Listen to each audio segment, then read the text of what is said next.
I'm back. Hey, it's me, Tiffany, the Budgetnista Aliche, your favorite financial educator, and this is Money Glow Up from Yahoo Finance, where we help to debunk some of the misunderstanding that you might have about your money, honey. Okay, as your favorite financial educator, here's the thing. I feel like it's my job, my duty, if you will, to help undo some of the money scripts and money stories that we tell ourselves about money. Is it true?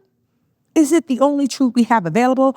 We're going to ask ourselves that, right? And in this episode of Money Glow Up, we're going to talk about travel. Is it truly the luxury that the girls on social media show us that it is? I'm not sure. Question, can you afford to travel? Many people think that travel is too expensive and they can't afford it, but I'm not surprised that people think that. For example, in 2023, research has shown that nearly $10 trillion was spent on travel and tourism as it relates to the United States GDP. That's a lot of money. T as in Tiffany, trillion dollars. So as a result of that, people think that travel is luxury. Is it luxury because of the cost? Is it luxury because you have to take time away from work? Is it luxury because social media has us feeling like it's just so unattainable? These are questions that need answers. Also, too, I want you to ask yourself, is travel even necessary? Can you live a full and exciting life without travel? I didn't really start traveling until my 30s, right? Because in my 20s, I just felt like I really couldn't afford it. And I was a preschool teacher, and I just was like, where am I going to get the money? And then once I started to plan for it in my 30s, I realized it wasn't as expensive as I thought. Well, I've got questions I need answered about travel, and I know that you might have some questions too. And so that's why we have a guest in our studio today, Evita Robinson. Evita is a writer, she's a speaker, and she's the founder of Nomadness Travel Tribe and Nomadness TV. It is a travel group, if you will, that she created to close the gap between travelers in color and being able to see the world. And Evita has been at it for so many years, and she's helped 30,000 travelers be able to get past the expense of travel. And I'm going to invite her into the studio today so she can debunk maybe some of the myths we have about getting on that plane or that ferry or that boat or in that car and seeing a little bit more of the beautiful world we have before us. Let's welcome Evita to the studio. Hey, Evita. Hi. So question, why do you think people think that they can't afford to travel? Is that really true? It's the psychology, which I know you talk about this so much in all of your money workings. You got to break through the psychology first. Okay. But I also think, especially before the social media boom and everything that we've seen with travel looking more accessible, people were fed this story that it was only for the elite. It was only, in a luxury basis that people were able to go out into the world. Meanwhile, I started off as a backpacker. So there were ways to definitely find your travel style to meet your travel budget, which I think is like really the key here. You can do anything. You just got to be realistic with what your boundaries are. So you mentioned social media. Yeah. And so do you think that it's actually helped or really distorted our perception of travel? Because I feel like, when social media first came out, it was like, oh, I remember thinking, how the heck are people affording to get out here? Yeah. And this was before the term, you got to understand, I've been in this game for 13 years. The term travel influencer wasn't even around when I started. So this is a whole new, economic opportunity and job for people at this point in time. But it's interesting because now I feel like I'm a vent a little bit. There is the space, the role that social media, there's a duality to it, right? It is beneficial because it allows, especially a BIPOC traveler, somebody of color who back in the day was like, oh, I can't do this isn't for me. It allowed us to see ourselves out in the world and be able to create opportunities with places like Nomadness to be able to broadcast and be like, look, y'all can do this too, and it doesn't cost you an arm and a leg. But I think on the other side of it, there's kind of a bastardation that I think social media has also done, where a lot of it started off very genuine and very community-based, where now people are doing everything for the gram. They're doing everything for the picture. It's about getting the expensive dress and the expensive bag and standing in front of that, landmark that everybody wants. And it's actually doing detriment to some of the local communities, depending on where you are. So as somebody who's an authority in the travel space, I have issue and I see both sides of it. But to your point, it's very much a duality. Okay. Yeah. So do you think that's a myth that if you travel, you must be rich? So there is a study that showed that 44% of Americans said that they would take a summer holiday, but they just don't have the money. It's just too expensive. I think they also don't understand all the variations of travel, Okay. right? So no, you do not have to be rich and you don't have to see it as a luxury. To me, as somebody who has had travel really, alter and inform who I am as a human being, I tell people, I'm like, just get on that first trip, put that fear in your back pocket long enough to get on the plane for the first trip, and you will understand how transformative travel is to the human and world experience. So looking at it that way, it really is something that's more valuable even than the money that you'll spend on it. But you do not need to be rich to travel. There are so many more resources now today, even than when I started Nomadness 13 years ago, to be able to have everything. Like, we came up and developed our company through the age of Airbnb and ride sharing and being able to have, different websites that may have flight glitches that will remain unnamed. I'm not trying to blow up anybody's spot, okay? Like, there are all of these instances in which you find, it could be a one-off situation, but there's a lot of resources that you can also tap into, and communities and groups. Traveling in a group is a way also to cut costs, right? Not taking on the burden of all of the planning and everything on your own, but being able to actually be a part of community and also go out and see the world on a budget. I remember I think it was my first group trip. I went to India. Yeah, we were in Holy India. Festival with you and Nomadness. That was incredible. Yeah, that's a life-changing place. We've done that trip so many times. India is where I've traveled to the most, ironically. And every time I go there, I'm like, I'm tested, but I'm also transformed. People leave that trip and they start, people start getting divorced afterwards. I'm like, what happened? But they just make really big moves in their life at that point in time. And I just think that there's something really special to it. And being able to do it in a community of like-minded people, having the entry point to the pricing of it be something that people, find affordable and that they can work with. And also being able to pay in installments. That's another hack too. It's like, don't look at the big ticket item, the big price all in once. Like, work with people, organizations, travel agents, or on your own, and get an installment plan done, and try to, go from there. So if budgeting is not the thing that's holding people back, what else could it be? Like, what feeling? Is it a feeling of not being worthy, not being deserving? Like, what else might be holding people back from seeing the world? It's fear. Okay. But the fear has a couple subcategories to it, right? And so one of the fears that in polling our community, one of the fears that we have found is fear of the language barrier. Right? I think people who don't travel often don't realize how prevalent English is spoken around the world. I think that that's something that is really eye-opening for people. Another one, believe it or not, this comes up a lot, and I'm always surprised by it, but food.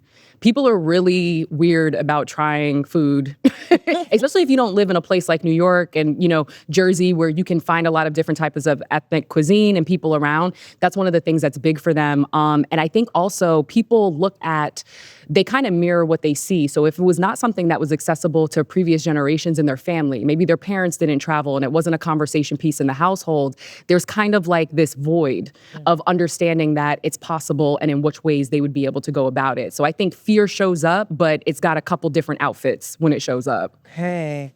Well, I'm assuming this is why you started Nomadness. Can you tell us more about Nomadness? Why you started it? Like, what it does for this community? Yeah, my 13-year-old baby teenager, and it acts like it. Okay. So I started Nomadness in September of 2011, and started with 100 people, and we are now about 37,000 around the world. And what it was I was a backpacker, a 3-time expat. I lived in Paris, France, Chiang Mai, Thailand, Niigata, Japan for a year as a English teacher and bartender. That's the other thing. Get a job while you're out there. That'll help. Get some jobs.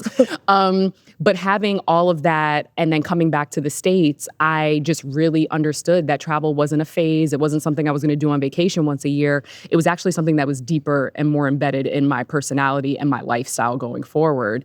And so creating Nomadness was really building community, trying to find people that understood how influential and at that point non-negotiable travel had become in my life as a person. Okay. And so I did not know that I was answering the call for tens of thousands of people, in standing up for myself and kind of being like, okay, what is it about this particular activity? What is it about the curiosity and the cultural immersion and what I'm finding that is really redefining me as a human being? And so Nomadness started from that. And, we have a festival annually. We have the group trips, as you mentioned. I do a lot of media with tourism boards and different brands and destinations to really pull out the stories of communities of color that we don't see. A lot of tourism marketing is, landmarky, and you don't see people that look like us. And so I come in and work with the different tourism boards to really make sure that, there's a lot of diversity when it comes to the representation of their destination. So I can't imagine that, you really were like a pioneer in this space. Was it successful right away? Did it take time for you to grow this business? It's, what I said to somebody recently? I was just like, Nomadness's back end is like the face of a baby that only a mother could love. I understand. It's like when you get into the nitty gritty of it. And so to answer your question, no. But a big part of it, if I'm being honest, was not knowing how to price myself, to price the activities that we had, being so focused on building community, which has been a benefit in the long term, but not understanding the business acumen and what all of that is. I didn't go to school for business. I'm a liberal arts girly, right? So like, it's just like TV and film and video and media, put me in front of a camera and I light up like a Christmas tree, And so it's all of that. I learned all of this stuff on the fly, which is the story for a number of entrepreneurs, right? You build something that you don't realize is going to take off into the stratosphere and is going to change culture or change an industry. That's something you and I have in common. And a lot of people can't say that. Oh my gosh, Evita, this is so awesome. Wait right there. You don't travel anywhere. You see what I did there? Anyway, we're going to be right back because Evita has so much more to share, but we got to pay some bills and we'll be right back, okay?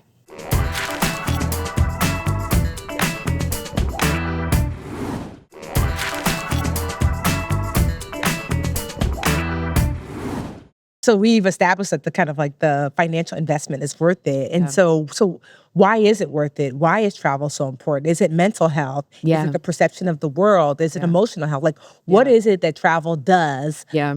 Because if you're spending money, you know what I mean? Sometimes people feel like, oh, it feels kind of frivolous, but is that true? No. And we are particularly elder millennials. I don't care. I'm 40. I don't mind saying it. We come from a generation in which we spend money less on things and more on experiences. We are an experiential generation. And I think it's because we saw, we had the anecdote that was fed to us, the story of get in this job, get these benefits, stay here for your whole life, and then when you retire, then you travel. And I think social media blew the lid off of that. Communities like Nomadness blew the lid off of that. And what ended up happening was we were like, okay, I want to do this while I'm young. I want to do this when I can move around. I don't want to be on a gondola in Venice falling asleep. You know what I'm saying? Yes. Like, I want to be able to hike. I want to do these things. And I think in particular for women, what has changed with our generation too is we want to do these things before we get married and have children. We are travel has become a conduit for us getting to know ourselves. So self-care is a huge part of it, but this is also, travel is like intense character development, right? I know when I go to a place I've never been to before, you could drop me anywhere and I will be able to figure it out if I don't already know somebody that's there that I can tap into because of Tribe. And so it's one of those things where the character development is something that you take with you your whole life. The connections that you make, I forget, but I know the ongoing stat in the States is that something like 30-something% of Americans have their passport, right? Something very, very low, especially compared to the rest of the world.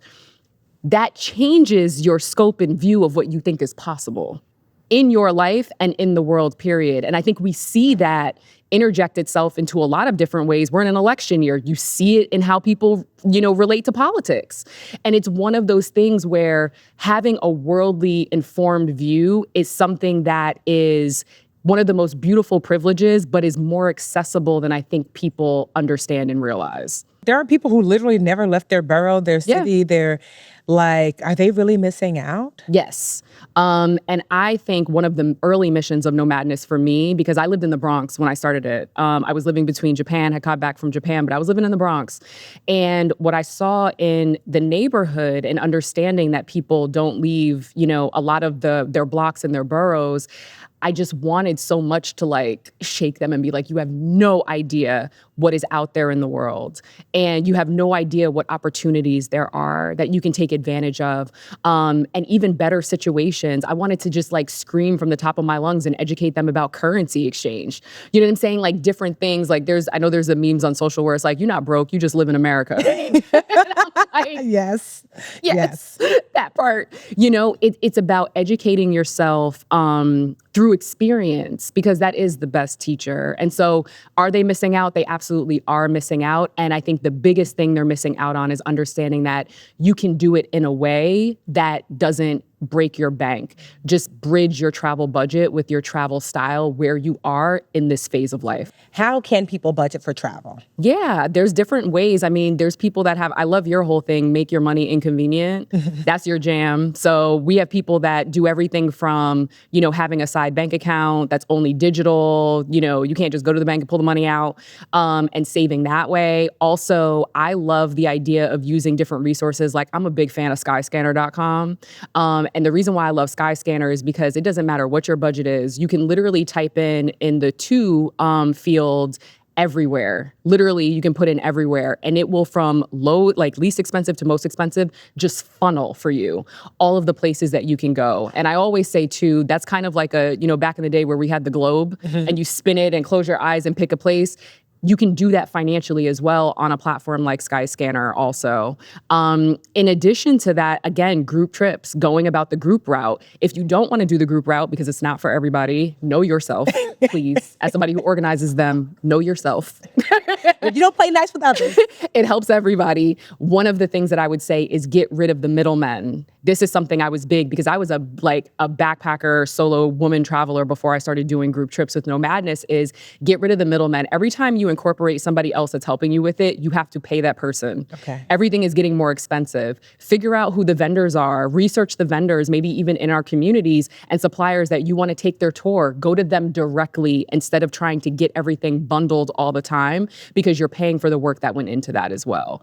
And so kind of like divide and conquer away as you start to build out your own personal itineraries, if that's more of your speed and more of your style as well. Are there other ways to travel? I feel like people always think about traveling meaning like I got to jump on a plane. And need your passport. And no, that's not the case either. And we saw this a lot during COVID. Like the country, the United States, boom, the natural parks had a boom during COVID because everybody was like, okay, I want to do something that brings me outside, something where I don't have to go through an airport, a train station, a high traffic area. I can get in a car and just go. Road trips completely bumped up during that time. And we've seen it be pretty steady since then. And so it can be localized, you know. It's random. Like we're in the fall right now, you know, in the New York area, and I'm from the Hudson Valley. I grew up in Poughkeepsie. I was looking at like haunted hay rides and stuff, you know, back up in Kingston and Poughkeepsie this weekend because I want to be able to get out and go do that. So also bring it down to life. Don't make it a big, daunting, or super intimidating project. Travel can look like whatever you need it to look like within your provisions. If that means you have $30 to get on a Metro North train, you know, from upstate New York down, or an Amtrak train, do what is within your purview. But there is something everywhere. And a lot of times there's like really cool, affordable hidden gems in like your own backyard. Honestly, this is what I love social media for, because I cannot tell you how many places I'm like, that's only an hour from where I live. Right. You know, sometimes we make it so big of a deal. Yeah. But as a woman, and I started to solo travel in my 30s, what advice can you give to maybe women who are listening, who are like, you know what, I want to travel, and I've always wanted to travel solo. And, you know, I've got my budget together, but I'm a little afraid to go out there on my own. Is it safe? Yeah, I think do your research. I'm very much, a New Yorker, so it's like if you see something, say something. And also just have that sensibility about you. The same type of safety precautions that you would take at home. Just don't leave the country and dumb out, really just be perceptive, but enjoy yourself, understand that there is something more transformative of you as a woman, as a human being on the other side of that trip that you can't see right now. But I promise you, it's on the other side, and you will be changed for the better afterwards. And this is what I really loved about Nomadness, because when I was starting to travel solo, it was a community that I can tap into. Right. And the joke was like you threw up the bat signal. Yeah. They still do it. Yeah. Every day. Yeah. And so, I threw up the bat signal. I'm going to LA. I don't know anyone. And I remember distinctly, 3 women were like, girl, I got you. I'll pick you up. We're going to hang out. Yep. Here's the restaurant. If you want to hang out, this is what you need to do if you need a trusted driver somewhere. So tapping into communities. And I think people, once they hear about community, they think they're stuck with people. And that's not how they operate. At least that's not how we operate, right? You can go on a Nomadness trip and not do anything that's on the itinerary. And as long as we check in with you and know that you're safe, it's A-okay. And that's something that people get they're like, oh, I have to do everything. Not with us. Nobody's going to look at you crazy for that. I don't like waking up early in the morning. So some of the stuff I'm not trying to do either. But with that being said, tap into the communities. But just because you're in a community does not mean you now have to group travel. I think that that's an important distinction. You can be a solo traveler and still get all of those research gems that are, in our case, 13 years worth of just insight from people that live there or on the ground and have been there, to be able to implement and build out your own personal itinerary. So still be a part of the groups, utilize it in a way that fits best for you, and then go out. I love that. Yeah. So this has been awesome. So I always love. We have a guest to come on to kind of just recap. The teacher and me was like, what did we learn today from Evita? Okay. And so what I heard you say that travel doesn't have to be a financial luxury. No. Right? That you can travel in ways that don't include you jumping on a plane. You might travel, road trips are an option. The train is an option. Shoot, there's parks around your house you probably haven't fully explored. That part. Let's be real. Yeah. Right? But also, too, planning in advance will allow you to budget for travel in a way that feels more responsible if that's what you're needing. And that it's an essential part of self-development for so many people. Yes. And even if you think that you don't want to, just try, because I love what you said. You said that there's a different person, a different version of you on the other side of travel. And that it will inform you beyond the experiences you currently have. Absolutely. That you will not be the same person. You won't. In a good way. Yes, in a great way. In a great way. You're going to show up for yourself in ways that you never, ever knew you were capable. And it doesn't have to be this big outlay of money, but certainly tremendously that it is an investment in yourself, that the return is so much greater than whatever financial investment that you might put into. Absolutely. Did I get it right? You did. Okay, an A+ for teacher Tiffany, if you will. Okay, so don't forget that if you wants to get and stay on financial track, I got you. Especially after today's episode, and you're like, girl, I want to travel as well, but how do I budget for it? My credit is not where I need it to be. I have just too much debt. Go on over to getgoodwithmoney.com. I have plenty of tools and resources to help you get and stay on financial track. This has been Money Glow Up from Yahoo Finance, and I've been your lovely host, Tiffany the Budgetnista Aliche. And we are here every single Thursday, 12 p.m. Eastern Standard Time, yahoofinance.com, wherever you stream your podcasting services, wherever you listen to podcasts, there I will be, okay, with you every single week. We hope that you come back, that you continue to enjoy, and remember that you can afford to travel. Quite honestly, you can't afford not to.